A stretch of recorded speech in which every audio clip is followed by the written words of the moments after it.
of people learn from that artwork, and if each time I look at it, I always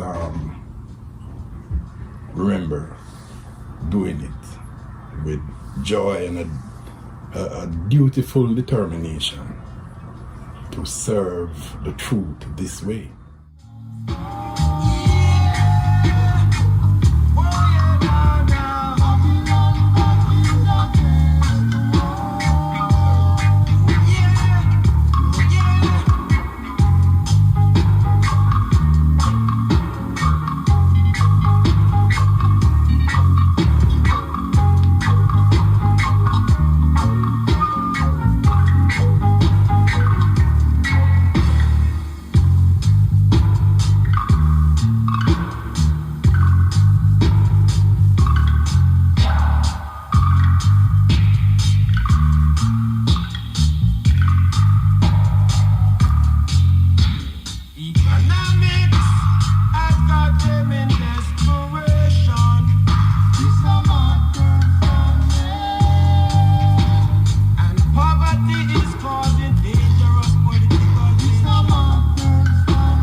Yeah, why you painted this war picture?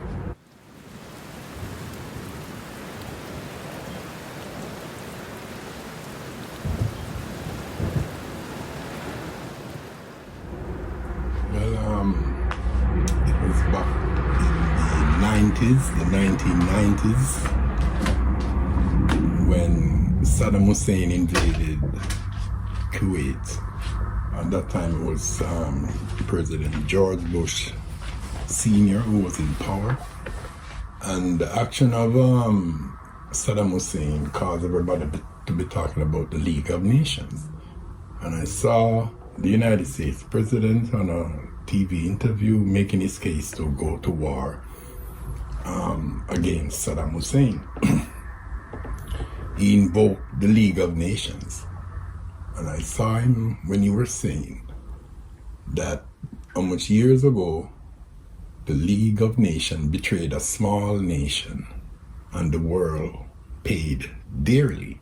He had, that time was Condoleezza Rice was his secretary. She was standing there.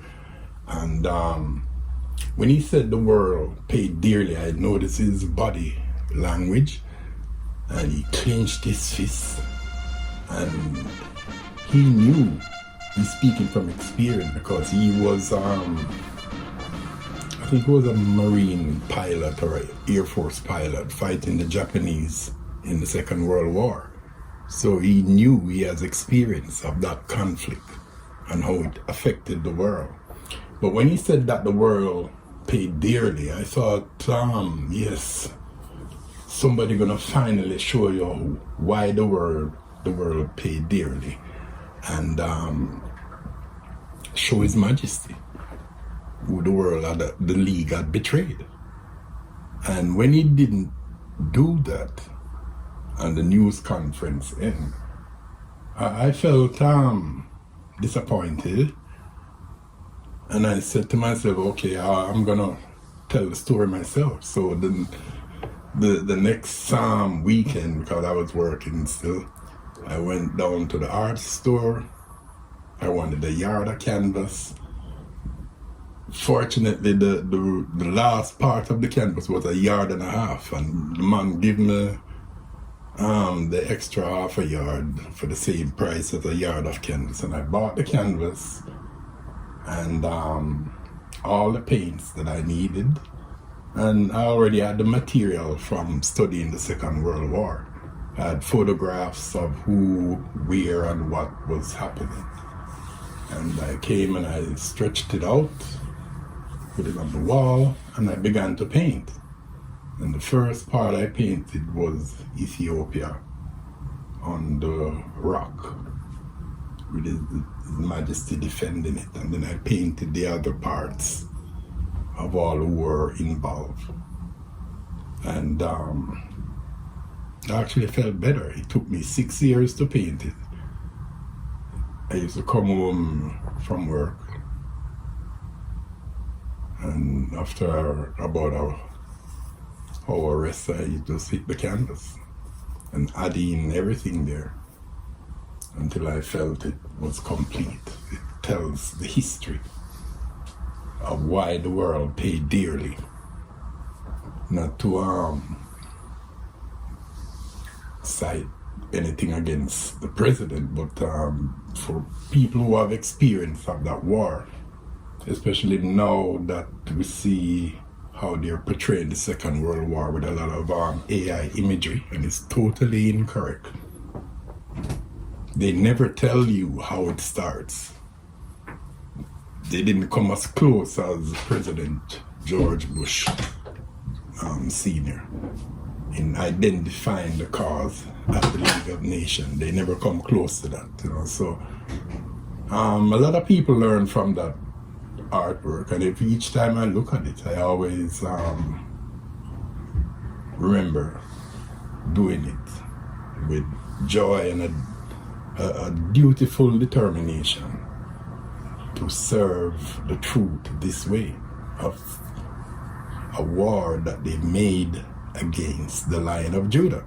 Against the Lamb. Yeah, as the Bible said, the war against the Lamb. And it's a war that involved the betrayal of His Majesty and Christian Ethiopia, and a defiance against his authority that are vested in his titles and are vested in his persons. And that is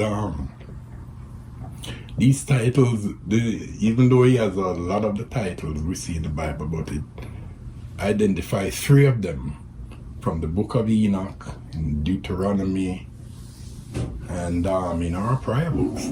That's God of Gods, the Amlak, King of Kings, Negast, and Lord of Lords, Geta.